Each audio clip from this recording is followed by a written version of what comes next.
great pleasure to welcome you all to the third of a four-part speaker series, the Envision Littleton. I'd like to recognize some of the city council folks who are here. If you'd please stand up. I know Carol is here. There's Carol. Any others? Okay, Carol. Carol Fay. All right, cool. Thank you. Any other elected officials here? I said city council. That counts, Jerry. Still city council. Any other elected officials? Peggy Cole. All right, cool. All right. Do we have boards and commissioners here tonight? We have a bunch. Just stand up, please. Please. This is the involvement. This is the people that really helped this city to go. Yeah. All right. Last year, City Council adopted a unifying vision and guiding principles plan process. The process helps council to understand the shared values of other Littleton citizens. Values such as civic involvement, being a model community, and celebrating our history, all pointed to creating this unique speaker series. Thank you to Kathleen and other Littleton City staff for pulling this off. For those of you that have attended the other two speaker series, I think you understand how well it was, and the speakers were fantastic, and there's no pressure on our speaker tonight, but we learned an incredible, a lot to help us understand a little bit, so there's no pressure to you, Brent. Let's see. So the process that we've gone through has helped the City Council to understand a vision and set our goals for the next 10 to 20 years. This has been a great process. Hearing from the speakers has helped all the citizens that have been attending and paying attention and watching this on Channel 8, I believe. All right. I'd like to introduce our City Manager, Mark Ralph, who will introduce our speaker. Thank you.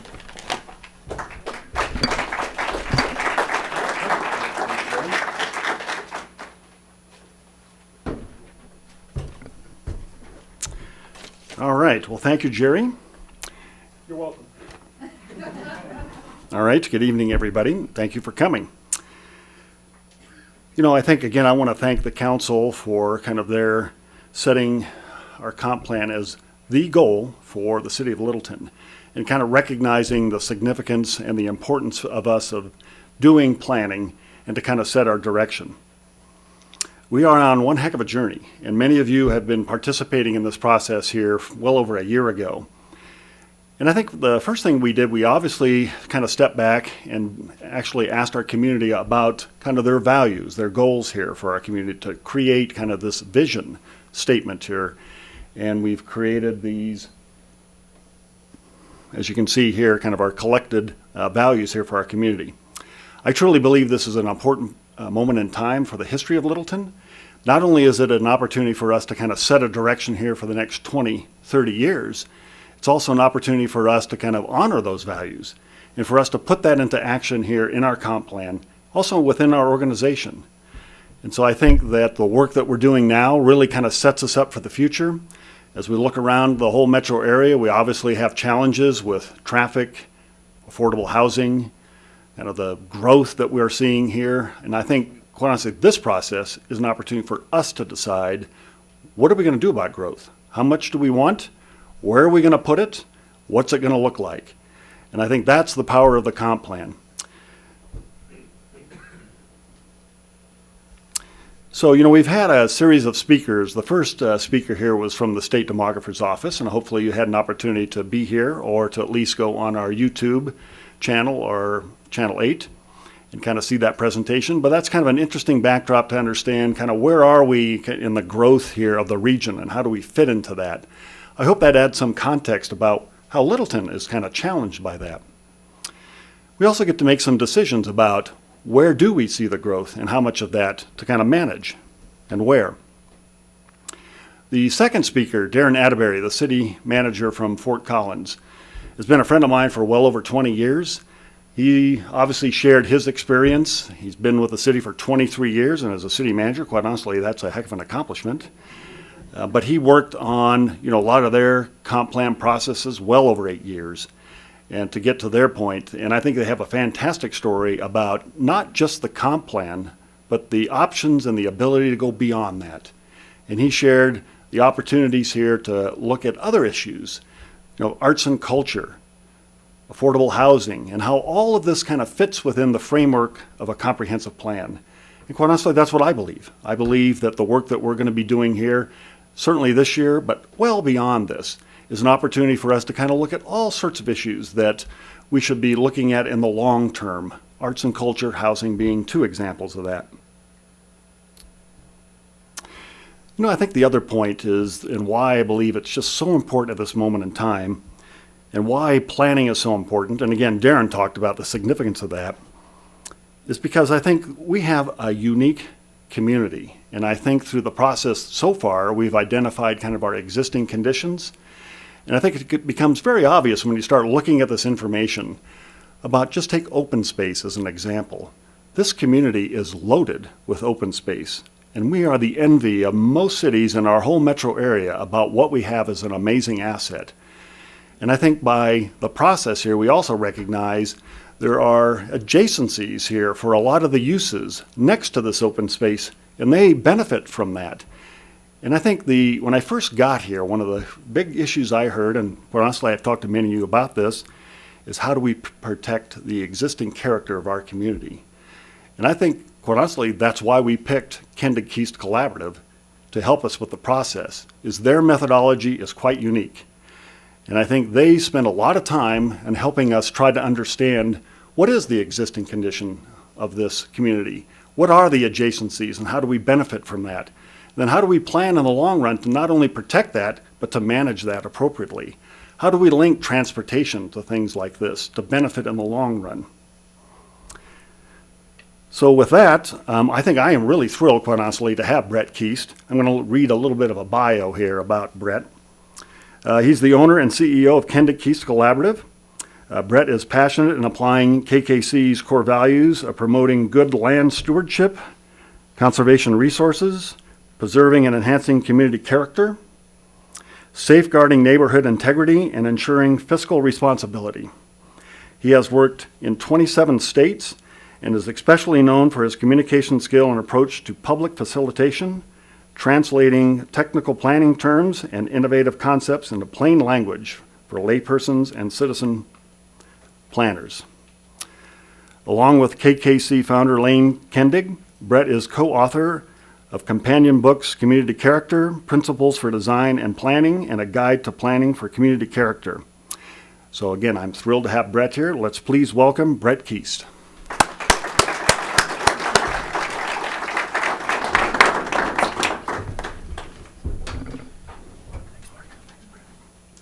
Watch that step.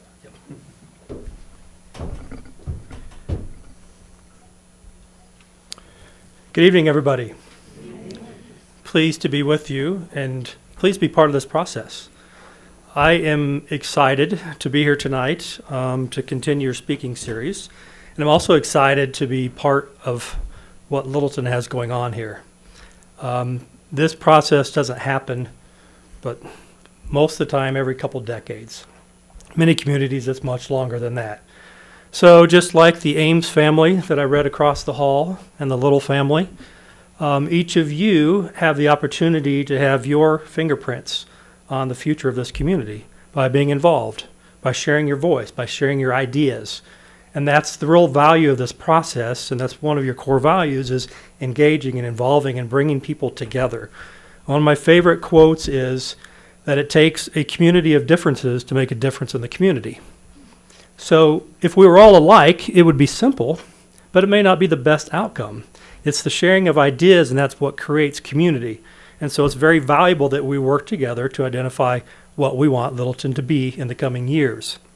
So what I'm going to talk to you about this evening is really what is community character, and how does it apply to Littleton, and how can it be used to the betterment of this community so we preserve the things that you want to preserve, we reestablish the things that we really want to return, and we preserve what's most important to us. And then the new things that are coming, as Mark said, where should they go and what should the character be?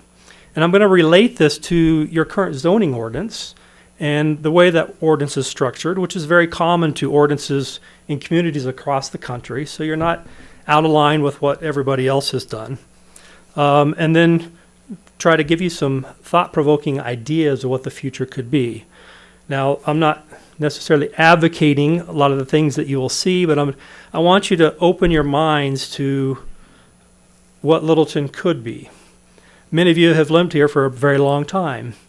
Many of you are used to your daily life patterns, the places that you go, the places you visit, where you eat, where you recreate, where you walk. And you're used to those things, and it's hard to see change. But I want you to kind of put on your cap of thinking about, what is Littleton going to be 30 years from now? The house that you live in, what's the condition of the homes going to be in your neighborhood? They're going to get older and older. There's going to be more and more maintenance needs. You're probably going to see new people moving in and things turning over. So how do we capture that and make it to the betterment of the community? So I went back and looked at these things that are spelled out in the vision. And all the things that are written are very purposeful. They all came from you. So Gary's job and Meredith's job has been to really pull that out of you and then put your words on paper and create that vision for you. This is not our vision. This is your vision. And so I start reading through those things and I start translating them into how do we make those things happen on the ground? What are the physical types of things that will make these come to life? And so I look at, being anchored. You guys have a wonderful history. You have a historic district. It's a very special place. What is it going to be in 25 years? How is that going to sustain itself economically, physically? How do we make that happen? The integrity of our neighborhoods. Again, as I just talked about, how do we preserve the things that are most valuable? The reason why you chose to live there, the reason why you chose to invest, to raise a family there, and the reason why you invite others into your community. To be authentic. We could be like every other place. And in fact, there's places in Littleton right now that frankly are. Because we've all kind of done the same thing in terms of how we zoned and the types of things that we get. And we haven't been real visionary or specific or deliberate about what we want. So we have to think about those things and think about, as Mark was saying, in the context. Context is essential. We've got nature here. We've got a lot of open space. We've got different types of housing types and different commercial developments and some industrial development. How do all these things fit together and how do they transition? Because at some point, these uses have to come together, right? And so you don't necessarily want to be behind a big box store and have all the trucks and deliveries and all those things. We have to figure out how do we transition these things. We need to remain connected. You're doing the transportation plan alongside this process. Brilliant. Transportation informs land use, and land use informs transportation. One cannot be done without the other. And we're not in a vacuum here. We're in a metropolitan area. And you have a large number of people that are commuting into the city every day to work. And many of you may be working out. So how do we move people in and out and do it in a way that it allows us to preserve the character and integrity of our neighborhoods and of our districts? And economically, how do we sustain and how we grow our economy so that we can see ourselves into the future for many, many years? We all want to be a productive society, of course. We need economic development, but not at the expense of compromising our values. We hold these values dear, and those are the things that we need to stick to. And the plan, we need to stick to the plan. If we spend all this time and energy and dollars and involvement in developing this plan, it should not sit on the shelf. I was mentioning to Mark earlier that I view the comprehensive plan as a mobile, where it is the overall framework or the structure, and off of it, everything hangs. So we talk about housing, we talk about open space, we talk about recreation, the economy, all those things. And if they get out of balance, what happens to that mobile, right?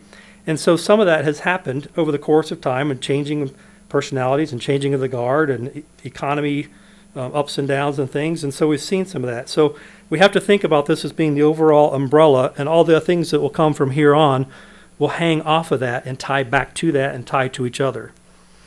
And then last, the policy guidance. That's what you're establishing, is what do we want and how do we create policy, and how to your elected officials enforce that policy and their decisions. Everything from the capital budgeting to all the functions that they do as elected leaders and as your staff. So make sure that we're protecting the values of the community and we're achieving the desires that you all have for this place. Now, character. You don't need to go far to see character about everywhere you turn. Many of you probably thinking right now what character means to you. Okay, it means different things to different people. Sorry.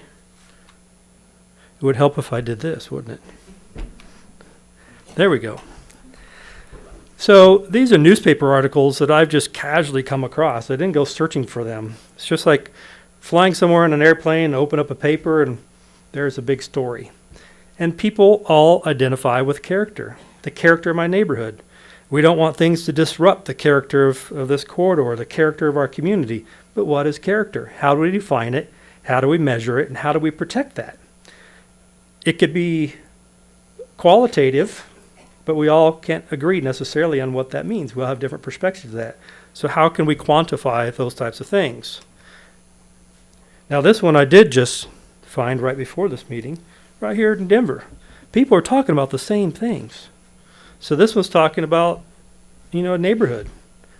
And we've had housing styles, and you bought into those neighborhoods with the expectation that they're of a certain character, and you want those to increase in value or sustain value over the course of time. And as things start changing and you might have infill development or something, you want those to kind of reflect the patterns and the scale and the things that create that neighborhood. Now, writing your very own law talks about character. So in your revised statutes, it says such things as regulations shall be made with reasonable consideration, among other things, as to the character of the district and its peculiar suitability for particular uses. So this is relating to zoning regulations and plans and things of that nature. Again, what is character? How do you define what is the character of a district? And it goes on to say that things must be may not be substantially inconsistent with the character of the surrounding neighborhood.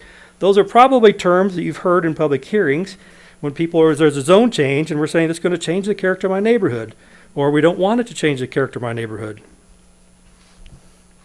These are other definitions that I've picked up from along the way. They're just different ways of defining or thinking about these things. The second one here I kind of identify with. There we go.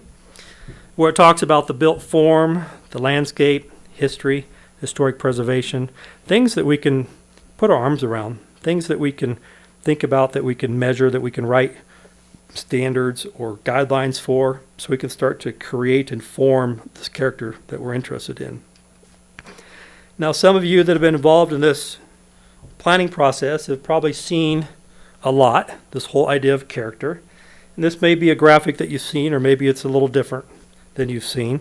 But basically the general idea is that the different character types are on a continuum from natural or rural at one end of the spectrum, and at the other end of the spectrum is downtown Denver.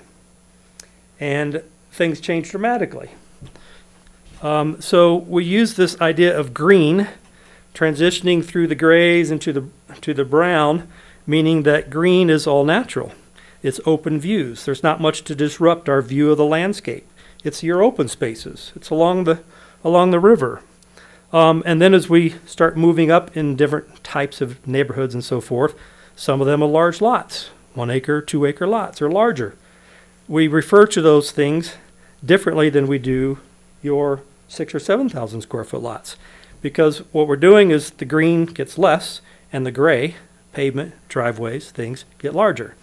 Same principles apply to your commercial area. A lot of your commercial centers, buildings are set clear to the back, and you have parking in the front. That creates an impression of the community. And is that the community that we want to be? Where the parking exceeds the building square footage. And I'll show you some examples of that. Now, most communities have all pieces of this, but it's contextual, right? So the character in Littleton is specific to Littleton that may not be the same as it is in Westminster or in Loveland or any place else in the country. So we put all these things into perspective as it relates to this community. So we start looking at aerial imagery. Is there any way we can dim these lights in front, do you know? Maybe we can give it a shot. I think it'd be easier to see. Oh, good choice. First one. We won't mention that it's labeled. So you've got neighborhoods that have alleys, and access is off of the alley. So you have garages that are detached from the homes, right? So when you drive down the street, you're not seeing a lot of driveways, you're not seeing a lot of garage doors, you're not seeing a lot of cars parked in the front. Some, but most of the cars are in the back.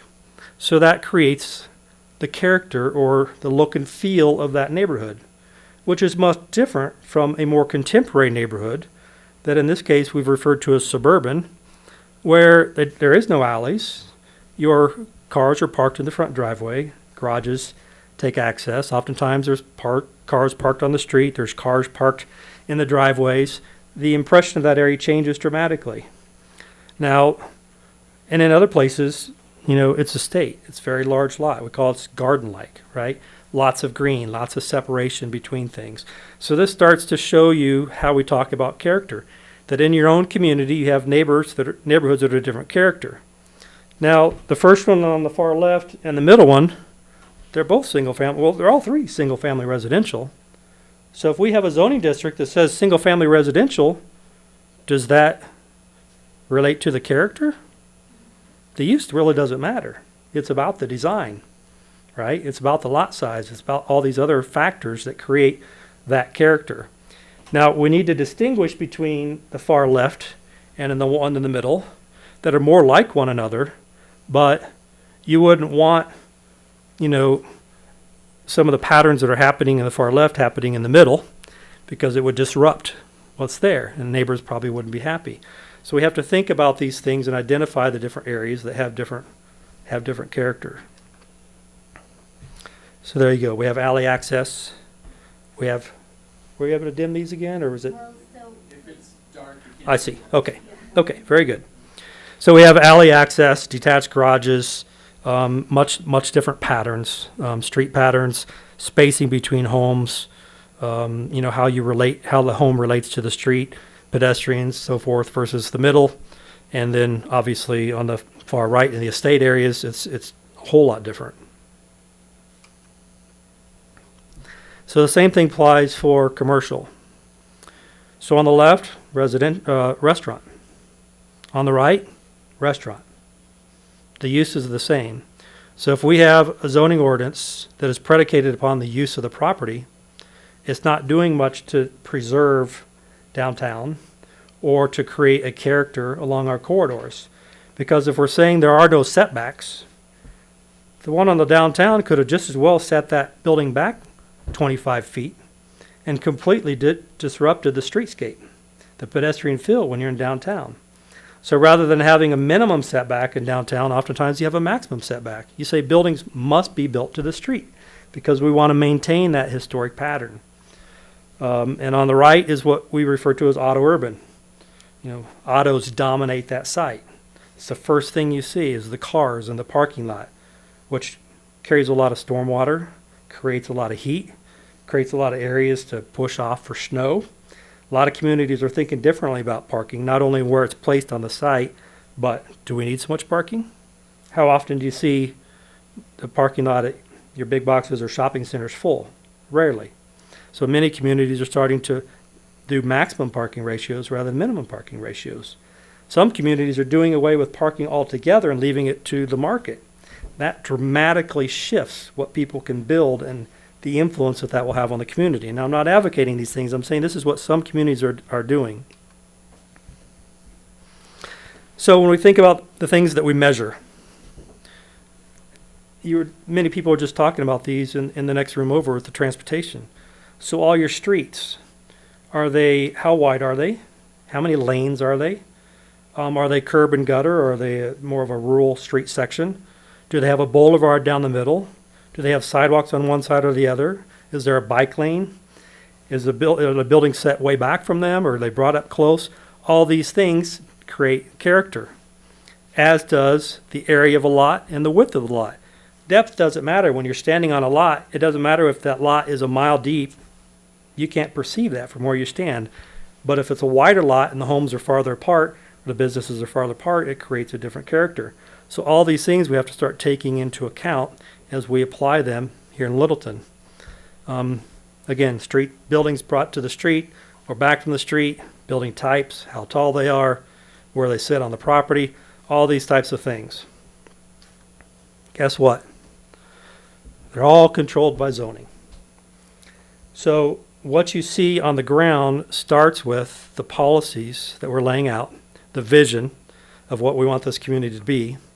And the next step to this is rethinking the community's development standards and its zoning to make that happen. So what goes in the zoning ordinance is what will be built.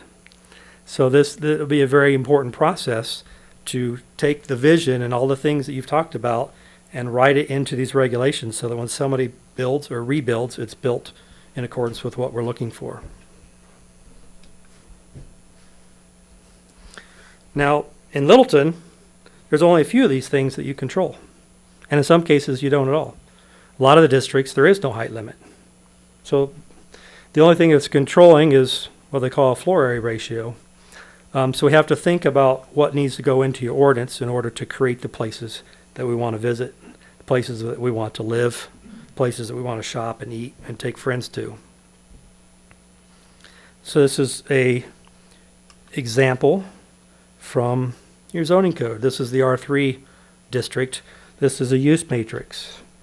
So the P's mean that this use is permitted straight up by right. The O's mean that it's permitted subject to some standards in another part of the ordinance.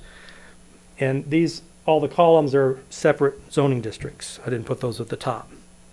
So when you start seeing the same use that's permitted across all these different zoning districts, that's a first signal to us, is that, again, use doesn't matter, and we don't really have much in the ordinance in terms of design. So we're not really creating place. We're not creating the places that you're envisioning because our standards aren't set up to accommodate that.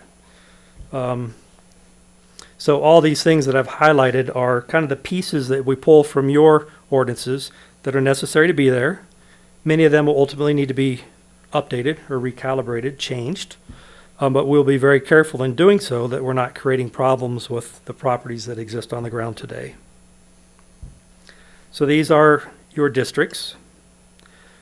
And when we look through the districts, these are all the numbers out of your zoning ordinance. So when we see an ag district that's 10 acres that has a 25-foot front setback, and we see an R1 district that's a half acre that has a 25-foot front setback, so we got a lot of uniformity that's not helping us create character. If it's ag or it's large lot, typically things are way back from the street, and you have longer driveways, you have vegetation in front, rather than having all the same standards across all the different districts, even though the intended character of them is entirely different. Same way with the side setbacks. They're identical, whether it's 10 acres or whether it's 6,500 square feet. So those are the types of things that you need to start rethinking if we really want to create a place that reflects the type of development and the form of development and its appearance. So here's an example of a residential neighborhood. We've got a vacant lot.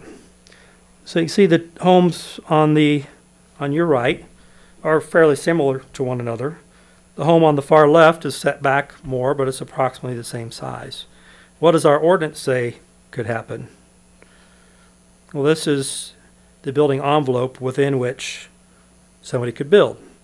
Now, we do have a control of saying you can only build on 50% of this lot, but anywhere within that box they can place that. So they could put it even farther back from the street or up to the street or anything like that. So we're not being very specific about what the character of that neighborhood is or the impact that it has on their neighbors, whether it's set further ahead or further back or what have you. So here's another example of a neighborhood where you can see kind of the pattern of homes that are all small, and then the green one is significant.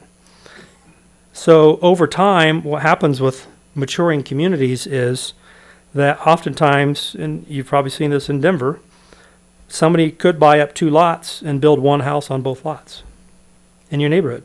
So if your neighborhood has 15, 16, 1700 square foot houses, and then all of a sudden there's a 3,500 square foot house that's built much differently, you may not be too happy about that, unless we make a decision as a community that we expect this area to transition, and that's what our vision is. Again, we need to have things in your plan and in your ordinances that start to relate to these things to make sure that things don't catch us by surprise in the future. So we create conservation standards. So all the neighborhoods that you live in today, again, you bought in there for a reason, and I suspect that you like your neighborhood.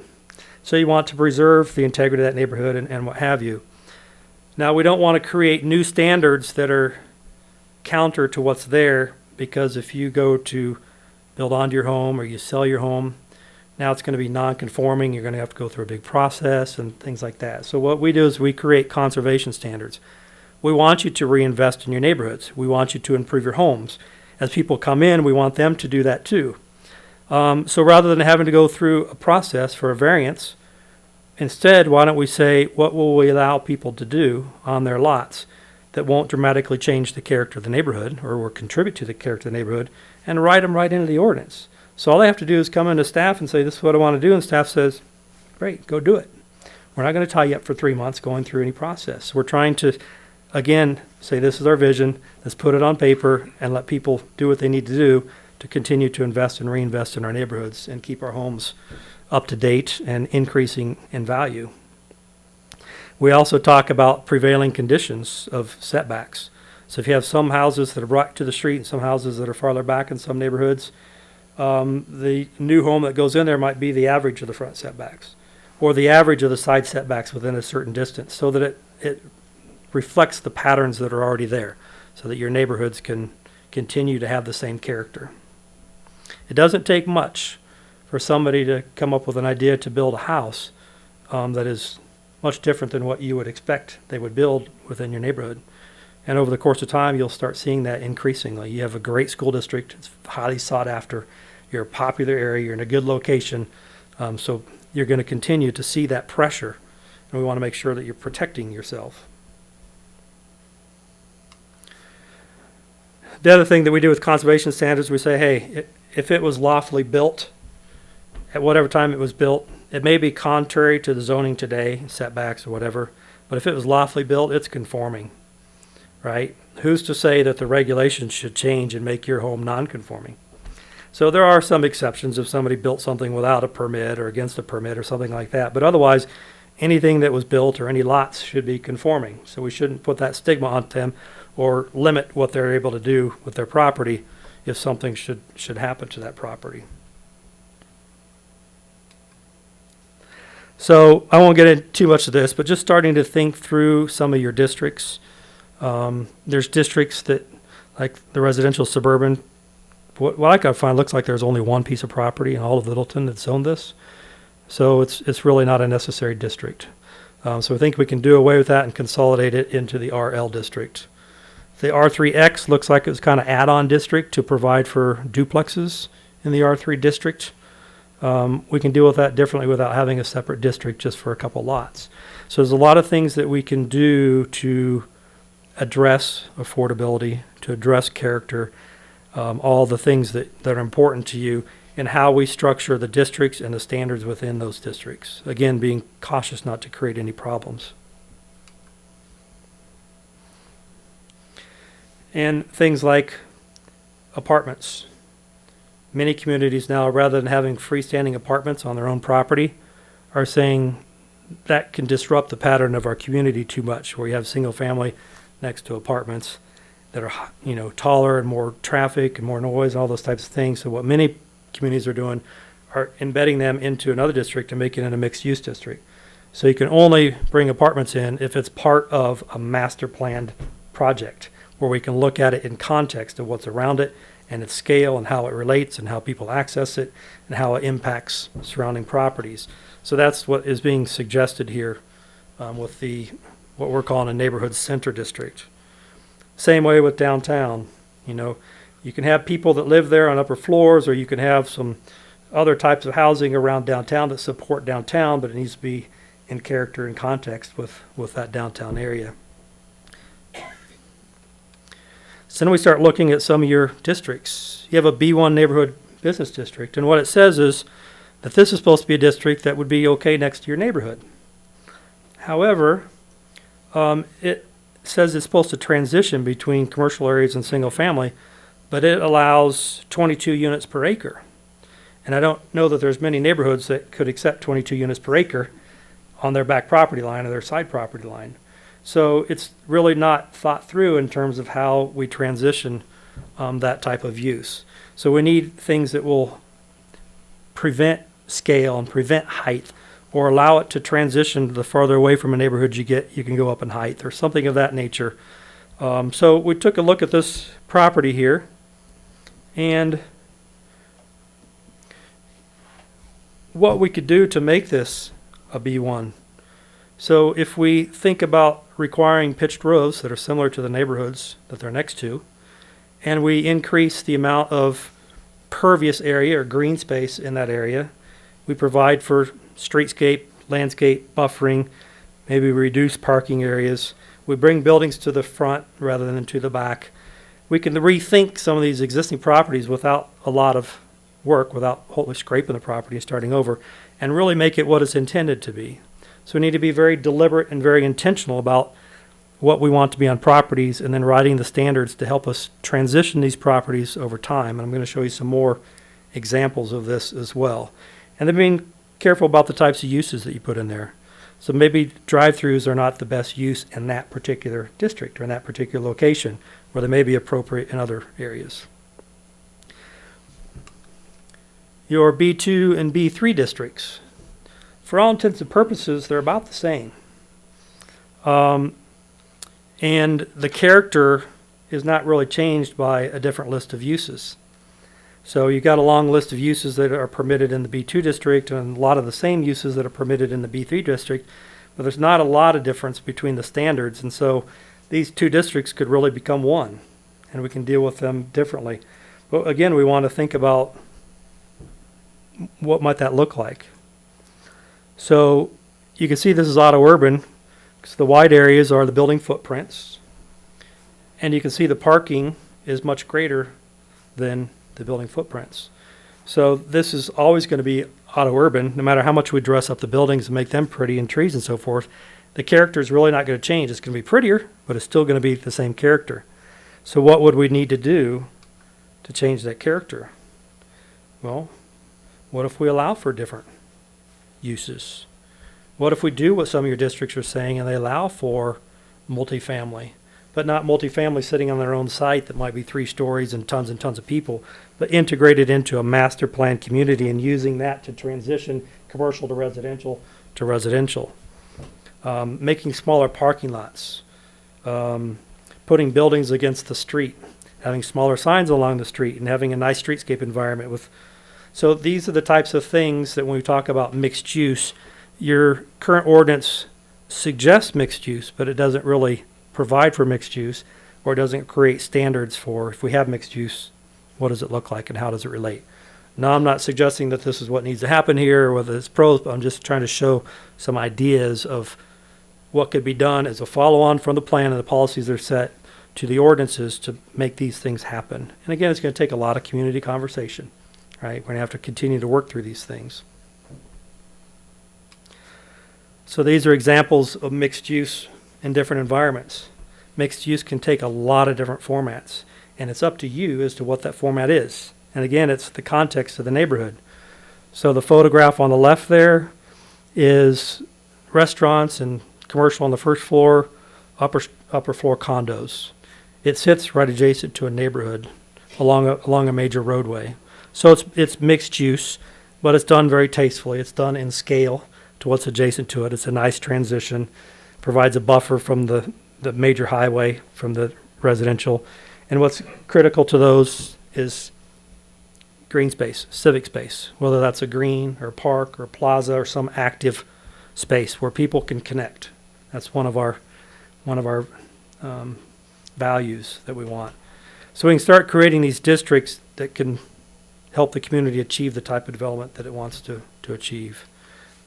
Just different photographs from different places of what a mixed-use development.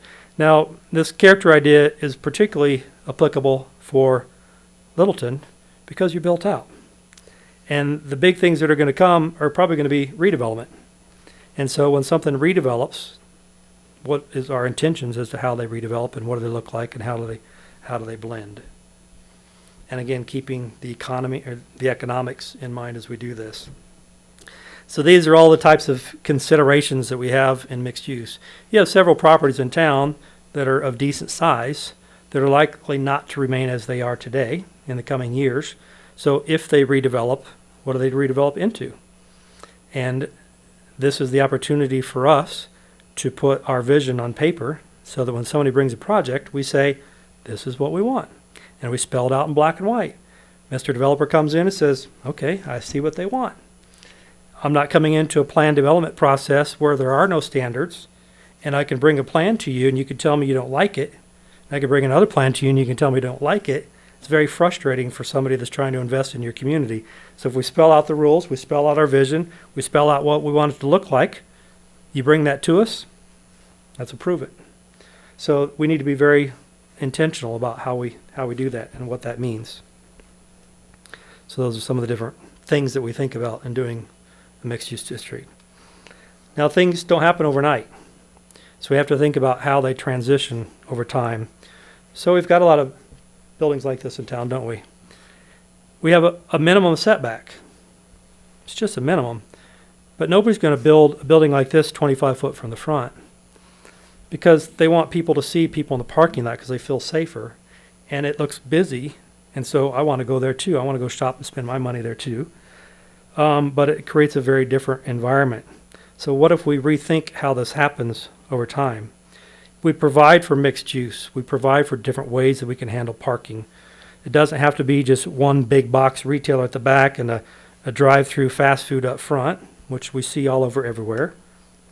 So what if we start transitioning over time? We start changing the streetscape. We start making it more pedestrian-oriented. Start making it a place that people want to walk to get a coffee, or to buy a book, or to meet with their friends, or to have lunch, or something like that. And over the course of time, we can start to fill in. Now, what was once a parking lot and a major drive into that parking lot now becomes a walkable spine, much like your downtown. It's a place that people want to be. It creates place. It creates identity. Think in your mind of the other places in this metro area that you go when you have friends coming to town and you take them to dinner. There's other places in town that have a special character. Your downtown has that, but it doesn't have to be the only place in town that would create that. So this is an idea of what you could do with some of these larger tracts to start to transition them to a different type of character. So ultimately it could be, something very different. Now, whether or not this is appropriate and where it's appropriate, that's all to be determined, but this is just kind of showing you what can happen and how it can happen over the course of time. We can create actually more square footage of leasable area and more dollars per square foot than the big box. Plus we're adding places for people to live and places for people to shop, and so it starts to really think differently about where this could happen in our community. And then again, we need to think about transitioning. There's a lot of different ways to transition between these things. We can use different landscapes, different intensities of landscapes where that's appropriate. We can also have different building design standards where we basically stair step down. So that if you're a neighborhood and you're in a single family or family or two-story house, what's next to you could be no more than 1 story or 2 stories. And the farther away it gets, then it can step up. But it would help transition to your neighborhood so you don't have people on balconies overlooking your backyard while you're grilling burgers. So we can think about how those things transition.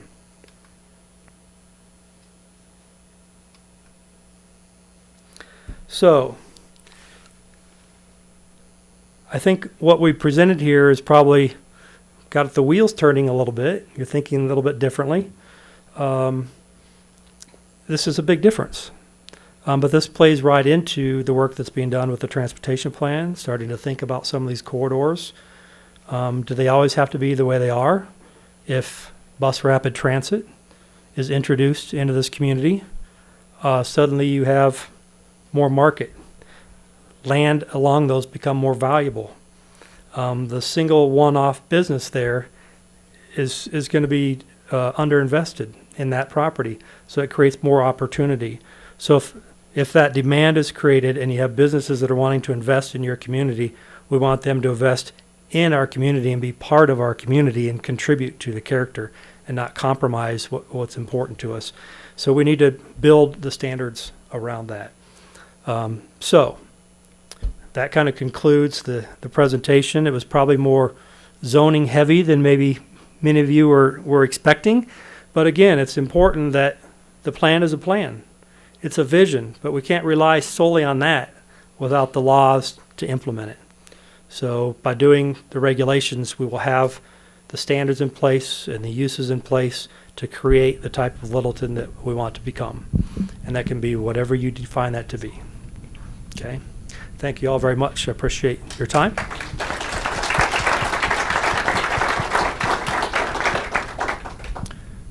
Questions?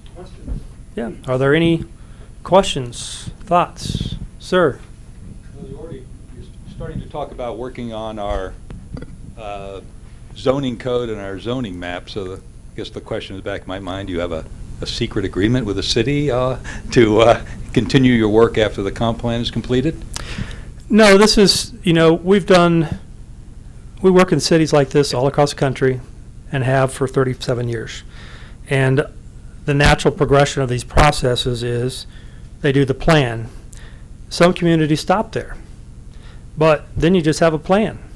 And we can try to implement the plan by policies and councils trying to, use these qualitative statements or policy statements in a plan to apply them to development, but it's very difficult to do. So most communities will follow that up and say, let's put in concrete terms what's in our plan so that what we've asked for and what we envision is what actually happens. So no, there is no agreement. That is the next step, but it's starting to understand the change that's required in some of the things that you've always done in order to get what you want. Well, our zoning code is actually older than our ancient comprehensive plan, so. And that's common. Just about every place we go into, we've gone into places where the zoning ordinance was done in like 1972. Think about what's changed since 1972. The types of uses, the scale of uses, how we move around. So you're in the same boat. So you're not any different than anybody else. We're older. Let me add to that one here, because I got a little clarity I can share with you here on that question part. The city council has made it crystal clear to me as the city manager that they want to go to the next phase. So after we do the comprehensive plan, then we are going to take on the work of our zoning code. The codes, that's ultimately where we believe, as Brett's sharing, that the work can really kind of show the benefit of all this. So all the policy discussion is fantastic to kind of take that vision and point us. But the execution of that, in my mind, is the zoning code.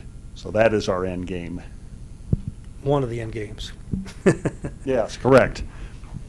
Yes. One of the, The timeline for addressing the zoning code. probably better you than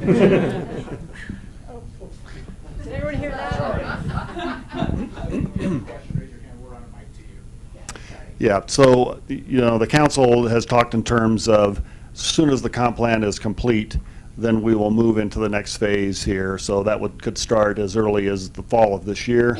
My guess is that it's going to move well into and through next year. We also have in fact, this is a conversation Brett and I were having here beforehand, and certainly I've had with council and many of you in the community, is the framework of what we complete. And quite honestly, I loved his mobile kind of analogy.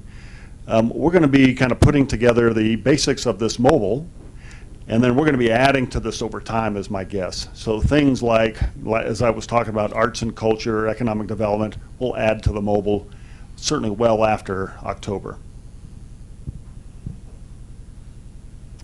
I'm going to let Jennifer do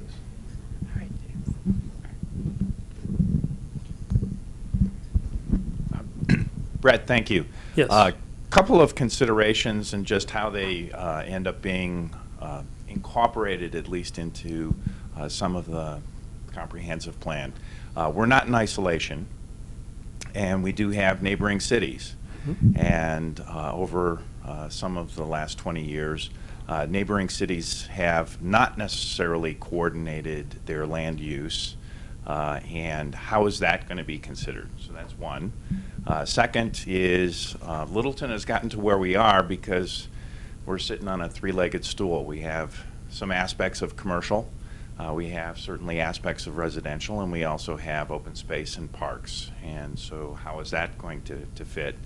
And number three, everyone wants access to what they want as far as services and shopping. And how does that get considered as you're dealing with the comprehensive plan and whatever land use comes up? Okay. Well, I hope I remember all three of these. So first of all, when you're in a metro area like this, we refer to it as a composite community. You're not a Loveland that is freestanding, where you have lots of rural areas around you, and that dramatically changes the game in terms of our character when we're freestanding and we've got miles of green around us. So you are abutted with other communities, some that are mature, some that are developing. And so to a certain extent, your character has been created in part for you, right? And depending upon what happens across that roadway or across that imaginary line that is a city limit line, we can still have some conflicts there. As I said, at some point, every use has to abut another use. So we talk about connectivity. We talked about connecting ourselves. As you said, we can't work within a vacuum because we have neighbors, and they are as much reliant on us as we are reliant on them in creating character and creating places that people want to live and work and invest. So we do need to communicate regionally. It's not only with our nearby neighbors, but it's, the whole region in terms of transportation system, the environment, all the things that don't recognize these lines that are city limits. Water systems and things of that don't care whether there's a city limit line there. So we have to continue to work together. Now, as you get into the zoning process, you'll have to start looking at those transitions. And to the extent that you have property that might redevelop at some point in time, I think the same principles apply of how would you transition what's in the adjacent community into your community without compromising what's valued here in this community. So the same thing applies as looking at things holistically and not just internally, and thinking about what's the context and how do we create that character. You described you have a lot of different character types in town here. As Mark said, you have a lot of open space. That open space creates a lot of the character that you have, and particularly the people that enjoy that, to back up to that. And as long as that open space is in perpetuity, that character will remain. If that open space is owned by somebody else, we refer to that as a borrowed view, because that view may disappear if somebody decides to develop it. And I'm not familiar enough with Littleton to know whether those apply or those don't apply.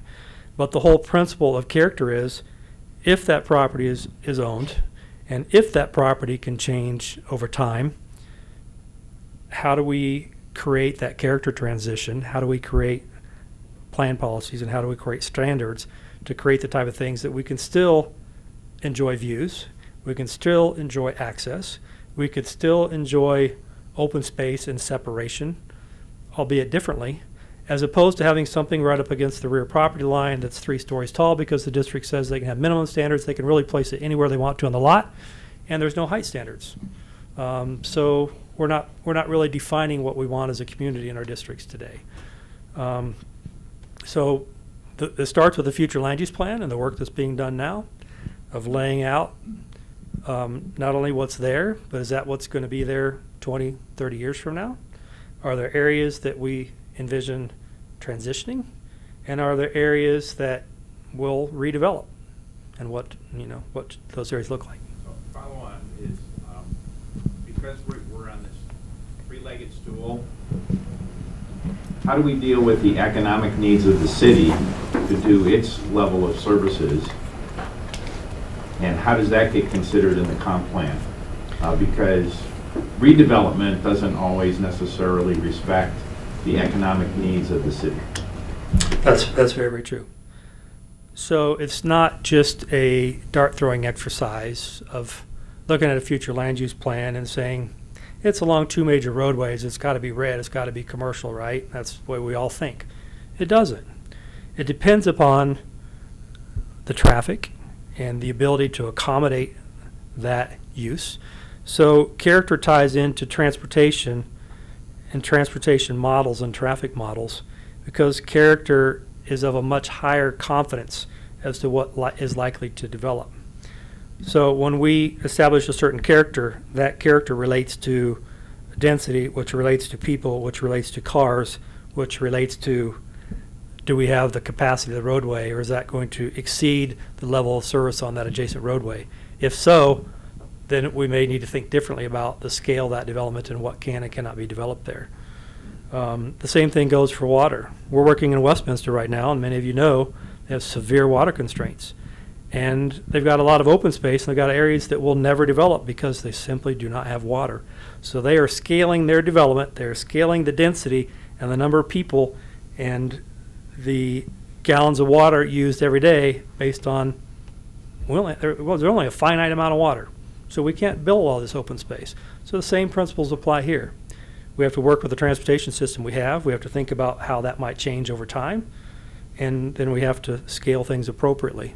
So it's not just physical character, but it's also factoring in water, wastewater capacity, roadway capacity, and economics. Another thing that a lot of communities do is they review their land uses based upon the highest and best use economically. So again, that might change. If you think about a mixed-use development, you think about the balance between residential and commercial. Residential most of the time doesn't pay for itself. It's more of a burden on us than it is a benefit. Where commercial brings in sales tax, brings in property tax, and whatever the structure is here. And so we got to figure out how do we balance that. And so we can calibrate that when we write the ordinance, where we can say this is allowed to have 25% residential, no more, or X number of units and no more, or X square footage and no more. And we need to, so we can think about that economically in terms of what's going to be generated to help sustain ourselves as a community. If you bring in dollars, many communities are able to reduce the tax rate on the residential because you've got a lot of commercial and industrial. So it can pay us in many different ways. So there's a lot of ways to crack this up and think about it. Gary and Meredith probably know a lot more about this than I do at this point, and could, but those will all be key considerations in this. We have a ma'am over here, so I'll come right back to you, Councilman. I was wondering if you could clarify your discussion tonight so far regarding use. Earlier in your presentation, and looking at the table, the zone district table, you said use doesn't matter. Right. So I'm sure that you didn't mean that with a hard stop at the end of that thought. Yeah. Because it keeps coming up in the conversation tonight, and I think I'd like to hear you talk some more about to what extent use is going to be addressed in the comp plan or not, and if that'll really be left for the regulatory update effort. And it's sort of an extreme example, but I doubt Littleton wants to see heavy industrial move into older established residential neighborhoods, right, even if the architecture fits, even if the character is compliant with the standards we establish. So, but if you said use doesn't matter, so let me clarify, yes. Could you clarify that a little bit? Thanks for that question. I want to make sure that people don't walk away with the wrong idea. So there are two philosophies or schools of thought on use. There is what Littleton has practiced from history to date, that everything is based on use. Our minds think totally about use. When you think of a use as it's built today, you think, I don't want that use near me. 'Cause everything is based on use. Because we're not controlling how that use fits or the impacts that it may have, whether it has drive-throughs or not, or things of that nature. The other school of thought is, if you've heard the term form-based, There's much less emphasis on use. That's a designer's perspective, that we can design our way out of everything, and that what goes on inside that box has no bearing on, as you say, how it's designed and how it relates.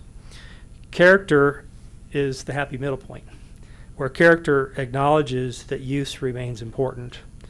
Context is part of that formula, and design is part of that formula. One or the other doesn't solve the equation. It takes all three of those. So when you take extreme examples like industrial, you're absolutely right. Industrial needs to be an industrial place where it can accommodate truck traffic and things of that. So the idea, as we've always done back to the 1920s, that industrial needs to be farther away from residential, that applies. But when we think about a business park type of environment, you can have some forms of industrial that happen inside of buildings that don't have truck deliveries, don't have outdoor storage, that are office and maybe assembly, or they're technology or something of that nature. If that's designed well, that can very well be in close proximity to a neighborhood, and it would not impact you. So you'll still have a use matrix, but you won't see what you have there right now, where you have this long list of uses. We can have 10,000 uses in your ordinance, and someone's going to come up with the 10,000 first, right? So we think more about the operational characteristics and the impacts of those uses, and we group them together of like uses. So if in downtown, if we have a some type of retail store, say we have a chiropractor, okay? People are going there to get chiropractic services. Let's say we have a nail salon. Does it really matter? We still have people that are parking, that are walking into that use. So whether it's a nail salon or whether it's a chiropractor, what have you, it means less. What we're more concerned about is parking is on the street, buildings are brought to the front, signing is in control, we're maintaining the historic character and integrity and scale and building materials and the things that create downtown. So in that example, there's not as much variance between the uses. So there's a lot of different types of uses, retail, service, that can fit within that. Drive-through? Drive-through doesn't go in downtown. Drive-through goes out on a highway. So there's things like that that are accessories or add-ons to uses that we can control. So again, it really depends on the environment.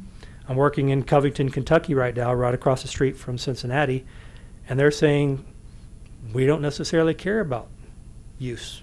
In our neighborhoods, it's very urban.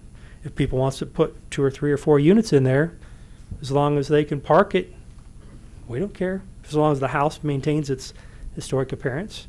So it depends on the environment and the people and what they want out of it. Now, I'm not suggesting that for Littleton by any stretch. So use does continue to matter. You'll still see a use matrix in there, albeit differently. Each use will be defined, so to tell you exactly what it means. And oftentimes it will say, we're working in Charleston, South Carolina right now. They had 32 different types of special trade contractors. Who cares? They're all special trade contractors, right?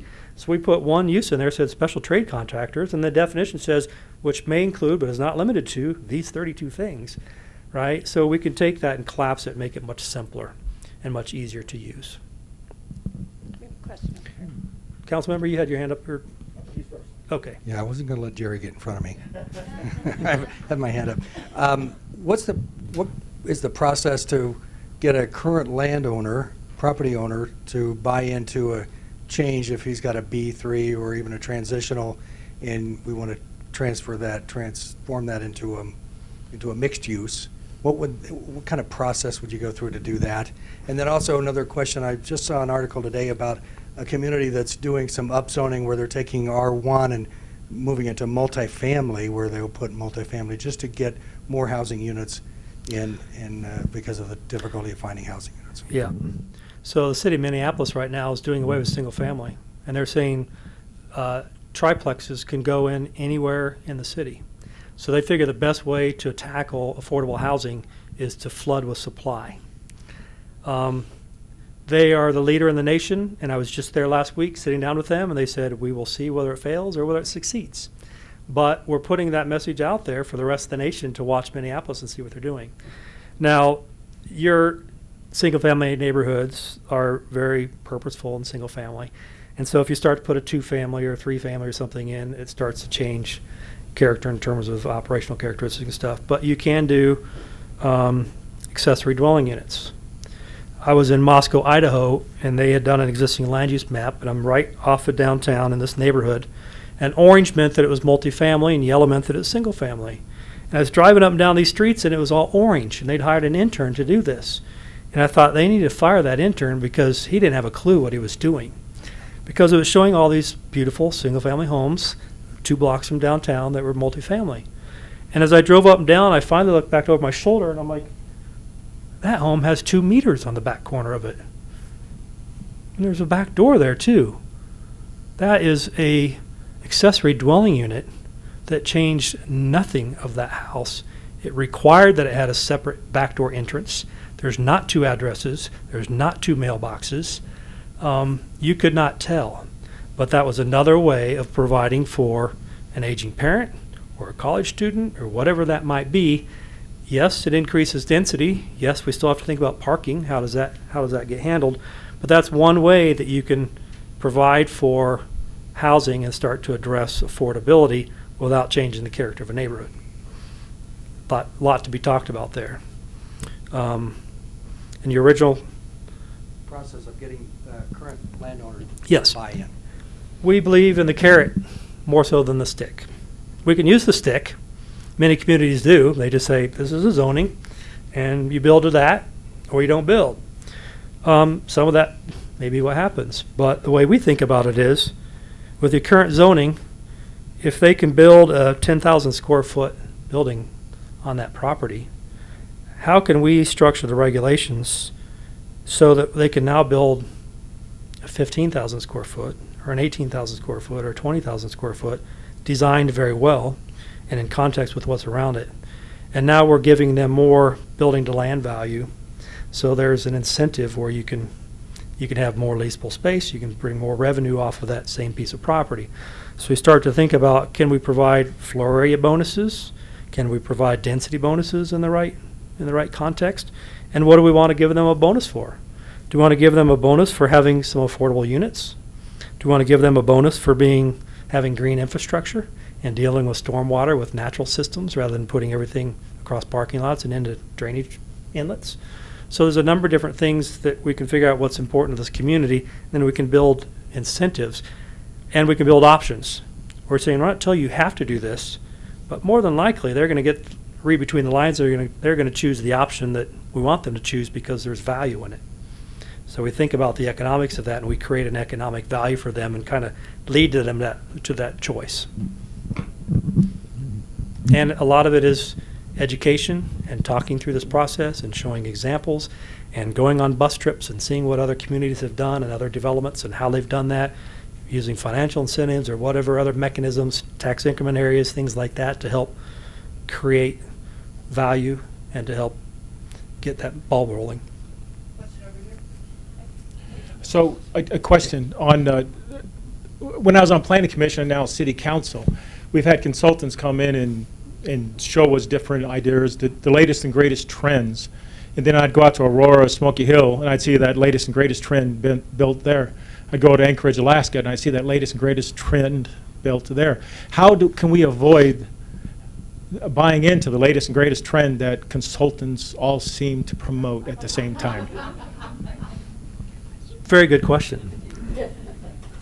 Well, I would first suggest to you that character is never going to change.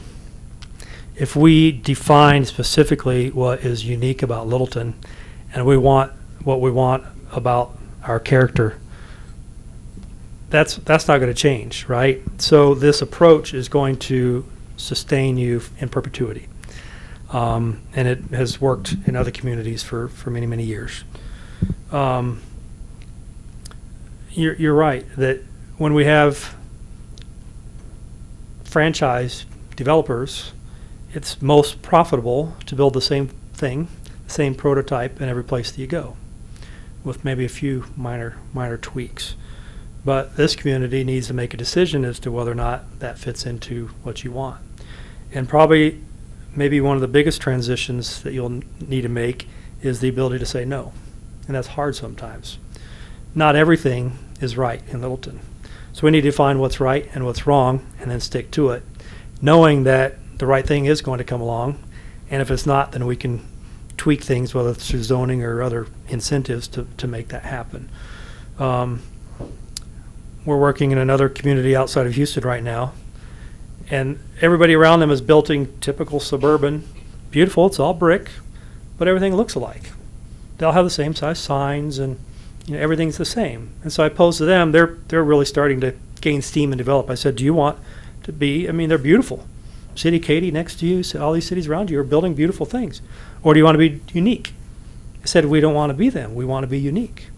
And they're kind of a country, the country is kind of what they're, lots of open space, lots of large lots and stuff. So we said, okay, then we try different building materials. We require everything to have a pitched roof, so that we don't get a lot of flat roofed, buildings. And we think entirely different. So when you come into this community, you immediately know that you're in someplace different.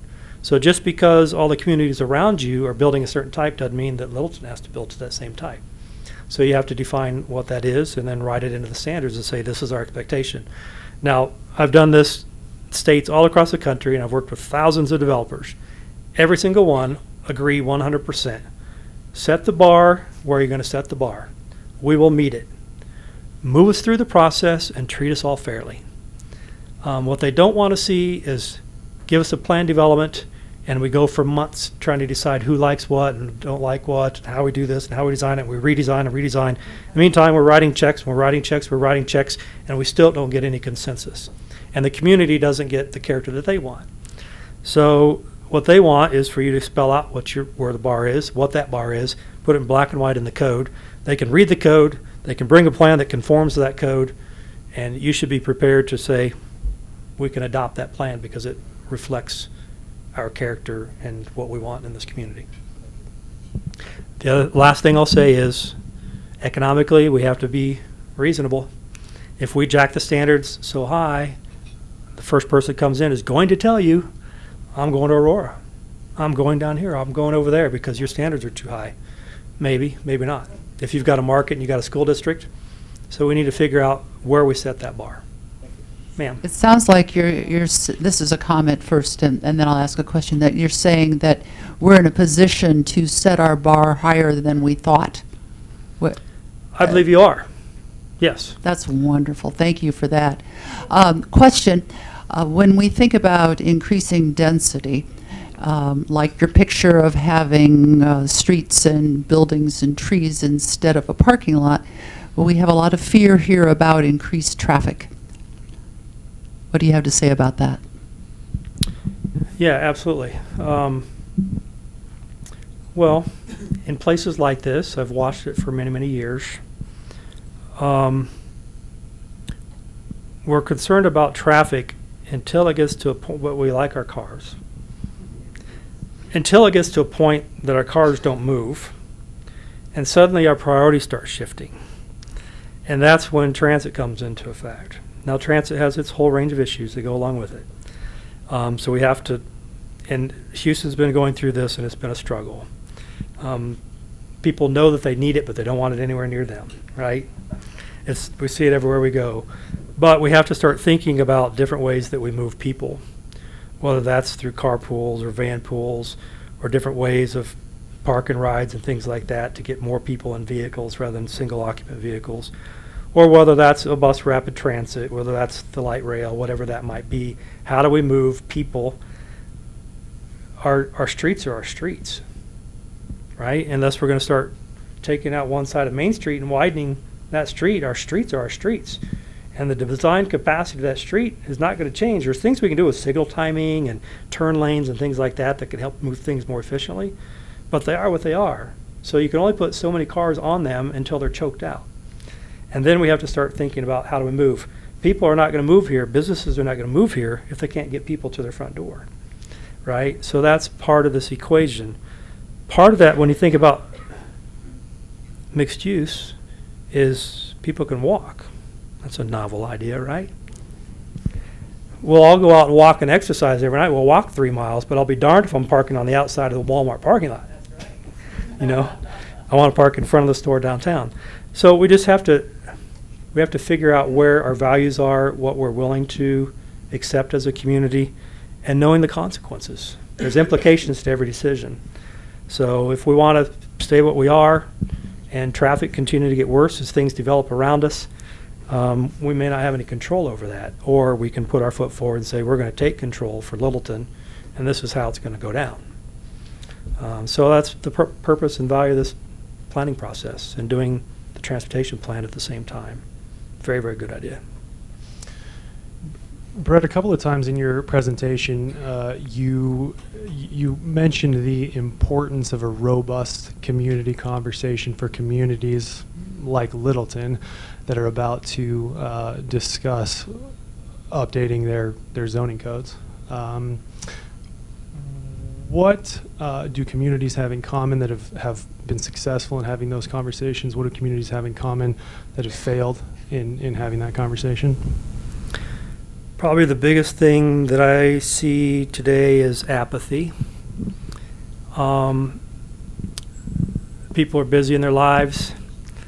Both parents are working. They're tired when they get home, and coming out to a public meeting is difficult.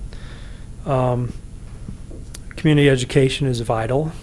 That's why this process that you're going through and why this speaker series that you're going through is so important, because it gets people thinking, it gets people talking, it gets people communicating about what they like, what they don't like, and coming up with a consensus of what do we want to be as a community. When you start into a zoning process, it's pretty easy to say, we like open space, here, here. We like trees, here, here. We like pretty buildings, here, here. Now, when Brett comes in and starts writing the ordinance and saying that's got to be all brick, what are you talking about? I got to plant 6 trees? So that's what we have to figure out is the policies, are they really the policies that you're willing to stick behind? Will the council stand up and support them and say, yes, sorry, Mr. Developer, you got to plant 100 trees? Because that's our standard, and that's what we've decided as a community. So that's probably one of the big things I see. Fortunately, I've worked with Gary for 20 years, and so we know each other well, and he writes a good plan, and I'm able to implement that plan. And so we're already starting to think about that transition. So probably the two big things we see is a lot of times we have to go to them. We've done living room sessions. I did Sugar Land, Texas. We went to 19 living rooms. They had their neighbors there. We talked about their neighborhood and their backyard and how the ordinance addressed the things they were most concerned about. When we got to the public hearing, not one person stood up because we had gone to them, we'd worked with them, we'd addressed their issues and communicated with them. That takes time.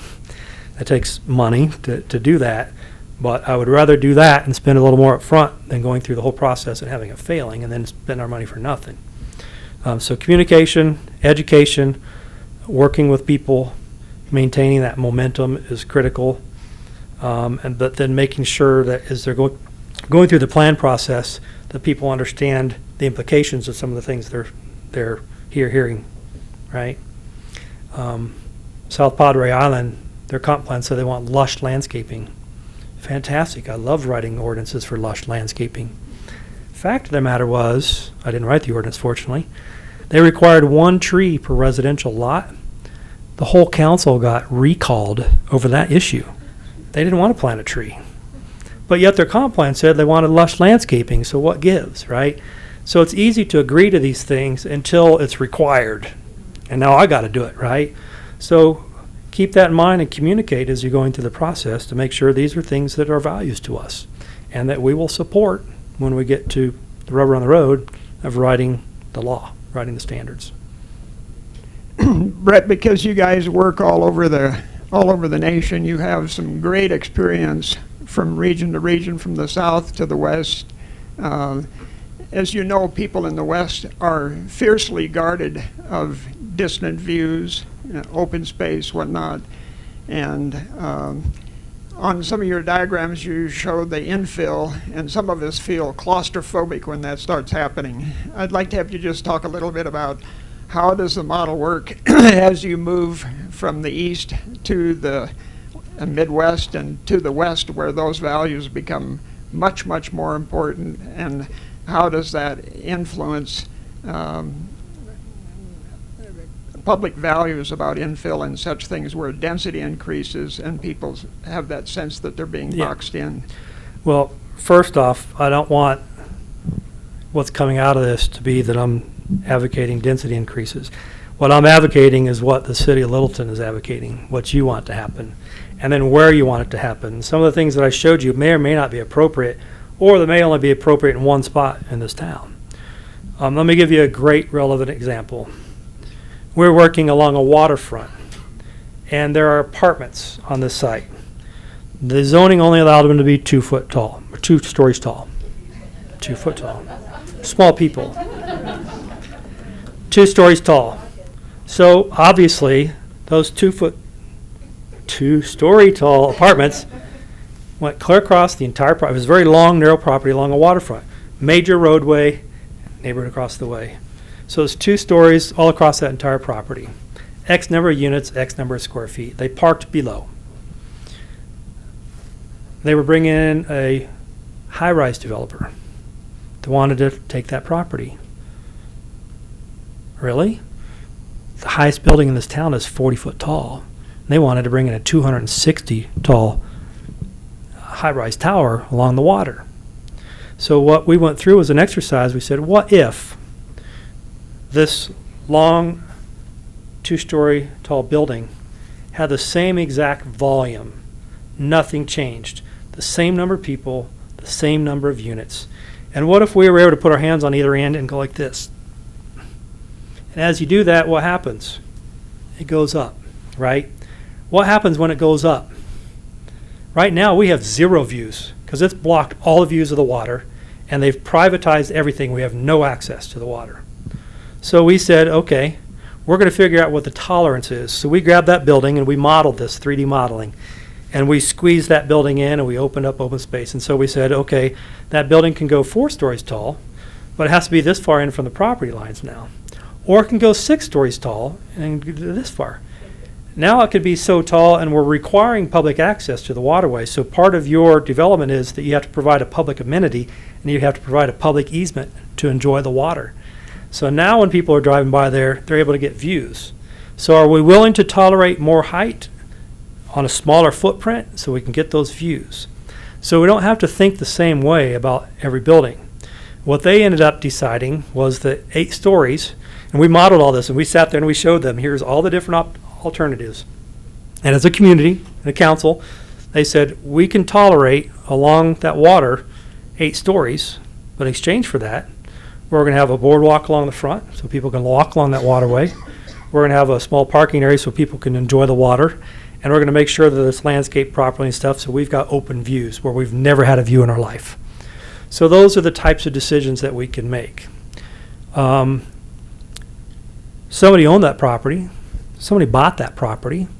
He had every expectation of investing in that community and bringing tax dollars into that community. So it wasn't a matter of whether or not that property developed. It was a matter of how that property developed and what the community could tolerate or what they wanted for the character of their community.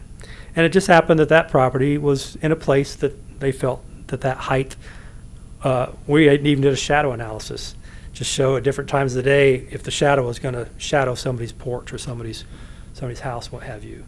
So it was a community decision at the end of the day, but they were able to influence that decision to something that they felt was better than what they've had and gives us all the amenities and values of that. Brett, could you explore or spend another moment or two talking about density? Because, and Littleton taking control of its own destiny, those 2 words sort of go together. We have a lot of traffic, but one can argue that in the South Metro area, especially with us and our neighbors, that we have very low density kind of development, and we have tremendous traffic problems. So how is low density's produced traffic? How is density really, I mean, is it really the traffic producer, or does it provide other options to ameliorate It the depends number on, of people? one, where that density is located. if that density is tucked away somewhere where in a part of town everybody has to drive to get out of there and get anywhere, that's one thing. If that density is along a corridor that now has bus rapid transit and happens to be at a transit stop, where those people can walk downstairs and get on that transit and go to work or wherever they want to go, that's a whole different proposition. In that place, we can accommodate density because we've got the transportation infrastructure to accommodate it. So remember we talked about this idea of the mobile, and we've got all these strings hanging off of that. We want to address affordable housing. So how do we address that? But at the same time, we've got mobility concerns. At the same time, we've got land use compatibility and adjacency concerns. So we've got to address all three of those. We can't address one and compromise the other two. So what it could be that if we look at, first off, there's a lot of things that goes into density, okay? So we've developed computer models where we can change the amount of parking per unit. We can change the size of the unit. We can change the height. We can change the amount of pervious area.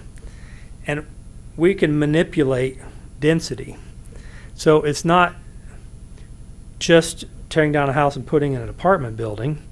If we're doing a mixed-use development, we can calibrate all these things where we can have a combination of different unit sizes. We might have some larger units because we can only accommodate so many people. So we can go in and write the standards to meet that performance. So that's where the whole idea of performance goes in. We're tied to the level of service of that roadway.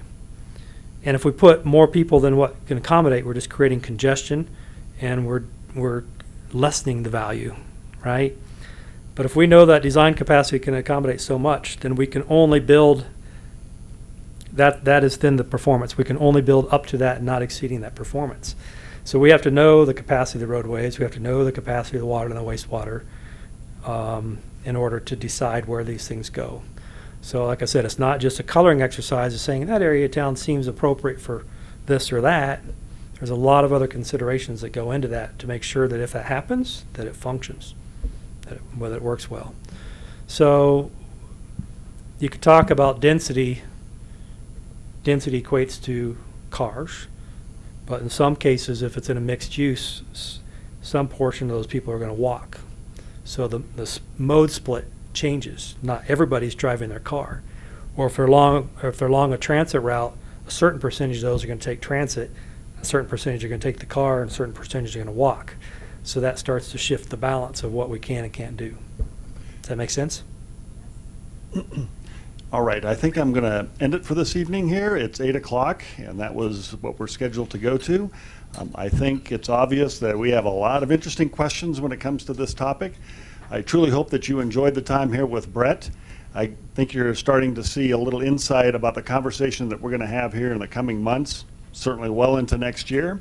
And again, thank you very much for coming. Thank you.